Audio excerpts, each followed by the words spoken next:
Hello and welcome to the EB Hood channel. It's been a while. And excuse the background, it's there to confuse you. No, it's there to confuse me because it's my garage and it's full of crap.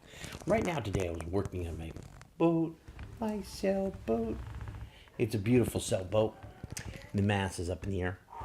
I don't know if you can see it. Well, you can kind of see it.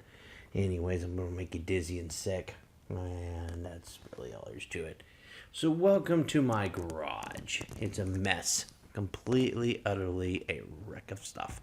But I, myself, am very much into many things.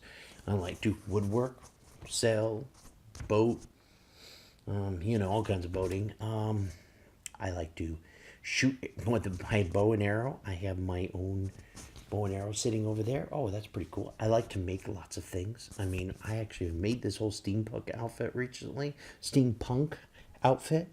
I'm going to do a piece on it real soon. It's not complete, but there are some pictures on Facebook if you follow me. So, where have I been? Lost in winter. No, this winter's been hard. I'll be honest with you. I've done nothing with Melbeth, nothing with my being EB. I've just had a real bunch of personal problems and family emergencies, and it's taken a toll on me. I'll be honest with you. I have been writing.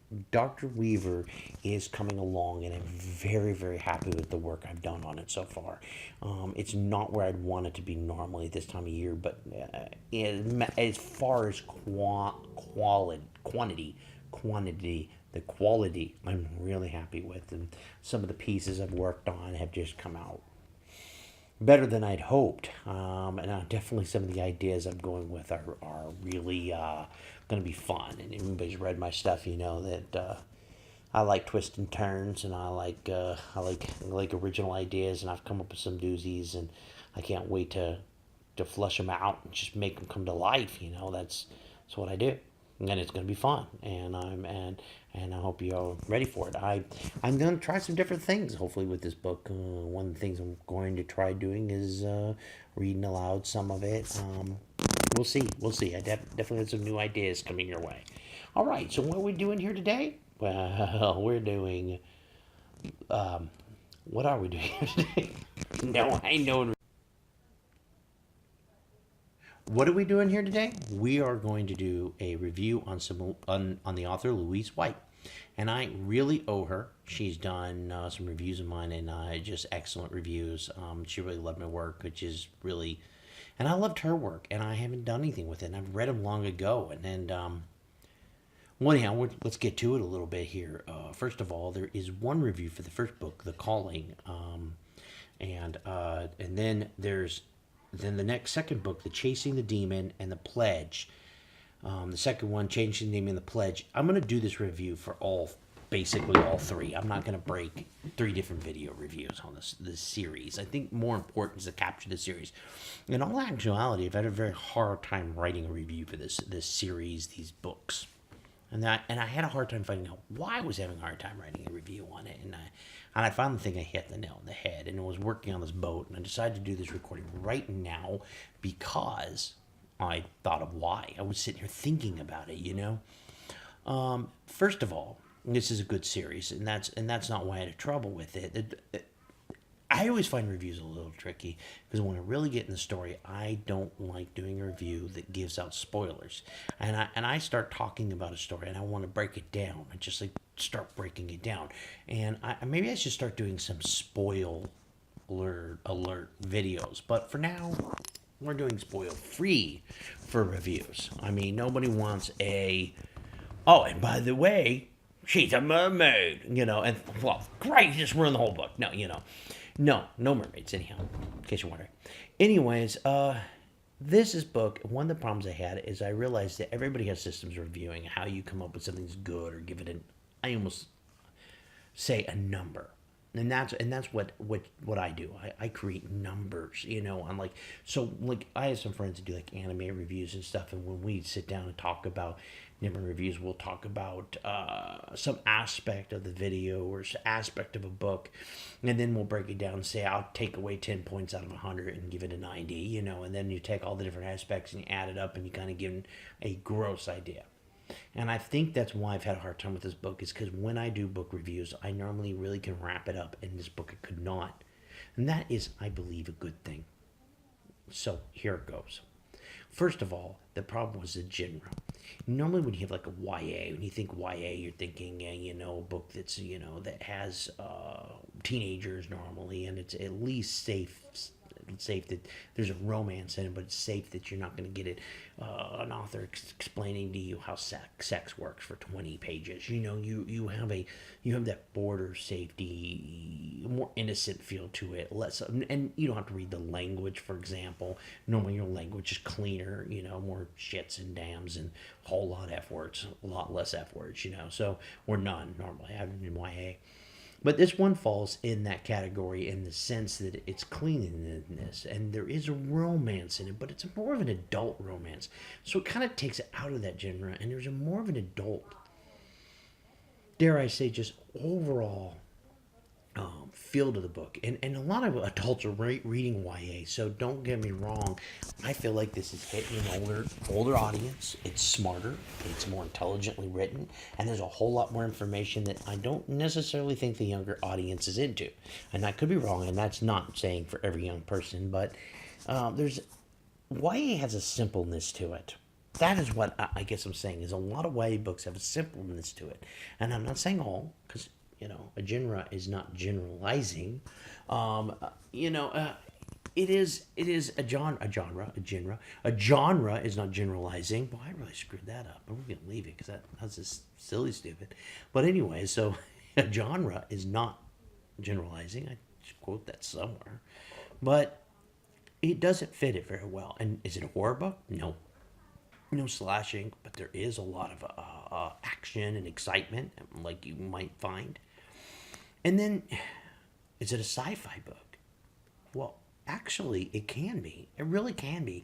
This is, they have, she goes through dimensions and basically aliens, and she calls them demons in the books, but they're on different worlds with different cultures and different religions, and it's just fantastic. It's tons of information, which brings it back to, is it a sci-fi book? Not really. And why I'll say it's not is because, unlike your just general sci-fi book, it's not going to fill you a bunch of full BS science facts where, thanks to this chemical and that chemical and, some sort of flux capacitor did this and then some smart guy with glasses pressing buttons really fast and fixing things by pressing buttons. No, not sci-fi in that sense. But it has a sci-fi feel to it, absolutely. If you like worlds and excitement and just dimension, like opening gates to different places, wow, yes, totally, I'm all in. And then what about fantasy? Absolute fantasy. But with the alien aspect, the fantasy's easy. Fantasy's anything that's in pretend. I mean, most sci-fis and reality are just nothing more than fantasies. I mean, you really want to get into sci-fis, most of them don't work. Look at Star Wars. I mean, anymore they call it a fantasy sci-fi because just there's very little science in it. I mean, Star Trek is a little bit more science, but not much more. And it gets worse as depending on what series you're on. I mean, when you start really entering science into the equation, I mean, real science, what we know, then a lot of these stories really just don't work. I don't know how much science you could enter into this series and have it work, but it feels plausible. And that's the important part, is plausibility. And also, it is fun. So it's a fantasy book. And I love Carolina, and I love this. So let me tell you a little bit more about just the overall series. I mean, this is a girl that is found in the very beginning of the book, and you find out that she's some sort of destroyer, and Caroline's my main favorite character. And some of the side quests I wasn't as interested in, and that's okay. That happens. Sometimes you get hooked where your eyes like a one thing, and I never cared for Note. her romance as much as I cared about her. But it didn't matter. It was still just enthralling to listen to these different worlds. So she's a destroyer, and she's there to protect the gateway. And there's this group of I want to say wizards, but that's not really right. And this is where I think I had a hard time reviewing this book. But it's so cleverly written, but there's so much detail, so much information. Lord of the Rings? Perhaps. But that's the kind of world it is. It creates its own world. And talk about worlds. Look at what we have here. We have a guest. And she hasn't been on a video for as long as I can remember. She's probably older and bigger and whatnot. Say hello. Hey. Hey. She's lost all her teeth, new bigger teeth, replaced by bigger teeth. So you want to tell them what you've been up to all winter? I've been playing in the snow when it snowed the ice, and you know what we used for sled? I lost the sled, but we actually have a different kind of sled. We use these like signs. Advertisement signs. Yeah, advertisement signs, and they're really slick, and they were perfect for sledding, and it was really fun. And you were advertising the whole time you were going down the hill, right? Yeah. Yeah, that's right. So, yes, and what did you think of the book series? I liked it. She hasn't read it, but she liked it anyways. The covers are really good, right? Yeah, but I wasn't supposed to, but I read the first book of We are not doing Melibeth the Vampire, but thank you. Yes, she read the first book of my book. And she read the whole thing, and there's no one doing it. I've ruined her. So that's it. That's it. She's ruined, and we're done with that. So she's read Her Father's Madness. I didn't think she'd do that. So to be honest, she picked a book up. Not that there isn't like copies floating all over the house, but we were at a signing once, and she just picked it up, and next thing I know, she was like 80 pages into it, and the first chapter, the damage is done. Trust me, if you read my book, the first chapter, the damage is done. But it wasn't, my book, once again, is not written in a way that if you didn't know it, you wouldn't understand it. And I think that's what we were talking about earlier about YA books falling into that category. And I think I did a good job of that. And speaking of good jobs, going back to the actual book we're reviewing. Okay, bye. Yes, bye. She can't add any more to the calling and the pledge and chasing the demons. Chasing the Demons book 2, by the way. And once again, calling's the first one, and then chasing the demons, and then the pledge. And these are 3 books, and I'm gonna have the links below where to get these books, where to check them out. If you like, if you like vampire books, like that urban feel type books, you'll like this one. If you like interdimension travel, a little bit of like aliens and stuff, it has that. It has a little mystery, action, adventure, romance. It has it all. It has a ton of different world events and people and different stuff. And so it's deeper. It's deeper than what you're generally getting in books nowadays, and I guess that is the point. It's deep enough that it's hard for me to sit here and do a 10 or a 15-minute review and really cover this series properly. At the same time, it's very difficult to cover the series and not give away stuff, and I don't want to do that. And I don't know who I'm commercializing to, but this is, hopefully you've read the first one by the time you're on this one, but maybe you haven't. This is the way I'm going to stick this out on all over the place, so I don't even want to give you too much information in the first one. But the first one, I'll talk about the most. It's she finds out she's a destroyer, and she's almost animalistic, and they pick her up, and this wizard picks her up, and they kind of tame her down, and she ends up bonding with this demon named Note, and that's what calms her down, and she bonds with him, and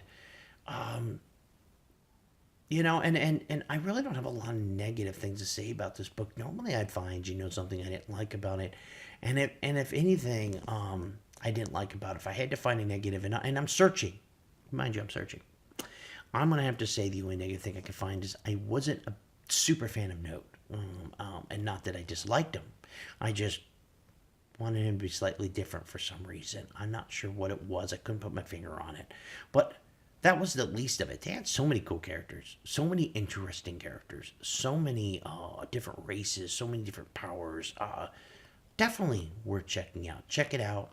Read it, love it, review it, the standard. And it's good to be back on tape, and hopefully I get a few more of these videos. Next is I'm going to be doing one by another author that I'm way overdue, one that I, it's just, this is what we're talking about. You get behind, and then you're suddenly doing it, and I got a couple that's I'm excited to do the next review as well. I was excited to do this one, and I was excited to do it a long time ago. And you think you just sit down, do the recording, just do it, but you don't know. This even the shirt. I start with the first take. You surprised how many times I take a take on these, and then I have to upload it. Then I have to edit it. And I have to cut out all my mistakes all over my own tongue, and I say the wrong thing or I mispronounce the author's name, which I probably still keep some of that. I don't know.